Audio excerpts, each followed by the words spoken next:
Eh bien, nous voici donc devant le gîte en Surlesse. Sur le côté, on a un parking d'à peu près une dizaine de places que vous voyez ici. Un petit parking, donc non payant. De l'autre côté du parking, bon, on voit ici une autre entrée latérale. Il y a un grand parking, mais il est payant, donc là, il faut faire attention. Nous avons près de l'entrée un endroit où on peut mettre les chaussures, les vêtements.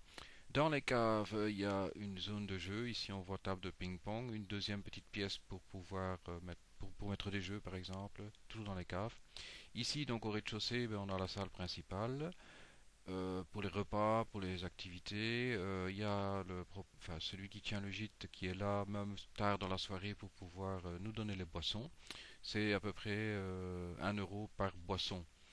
Ici à l'étage, donc on a une sorte de zone avec des tables devant une série de chambres qui sont toutes de quatre places et avec douche et lavabo dans la chambre.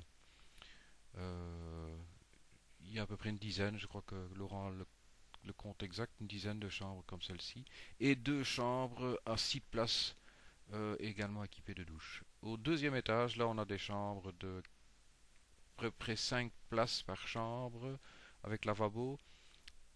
Et comme elles sont plus petites, les douches sont communes dans à peu près 4 douches, lavabo, WC, au deuxième étage. Derrière le gîte, on a également une petite plaine de jeu avec de l'herbe. Et dans le fond, on a un terrain de basket qui peut servir pour le basket, pour le football. La petite rue nous donne directement près du syndicat d'initiative. On voit l'église dans le fond. Les tarifs d'ouverture de l'église pour les messes. La rue principale qui nous mène vers les grottes, également vers une zone de jeu que les enfants vont certainement apprécier. Ça, sont pour les tout petits.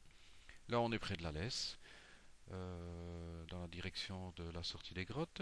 Ici, c'est le Spéléo Game, qui est une activité fort intéressante si elle est combinée avec la visite des grottes. On voit ici une très grande étendue d'herbe et des jeux, c'est vraiment quelque chose d'assez exceptionnel au niveau des jeux. On voit ici une partie des jeux qu'on retrouve sur le site du Speleo Game.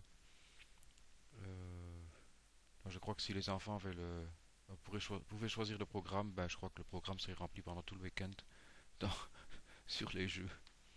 On retrouve le long de la Lesse. Et là, c'est de la sortie des grottes pour ceux qui ont déjà visité. Une activité qui peut être intéressante aussi, c'est dans la ville. C'est le musée de la vie rurale avec le tarif. Euh, une autre excursion qui se trouve pas loin dans Surlesse, c'est de l'autre côté par rapport à le 411, c'est le château de la Vaux-Sainte-Anne, qui vaut vraiment la peine d'être visité. Il y a deux parties. Il y a la partie le château lui-même, avec différents thèmes. La visite peut durer à peu près de l'ordre d'une heure à 1 heure et demie pour le château. Et on a en face du château ensuite ce qu'on appelle la zone humide, où là on peut également avoir un guide si on le demande, qui dure à peu près 1 heure. Donc on pourrait très bien combiner les deux visites dans une matinée à peu près de l'ordre de 2 heures.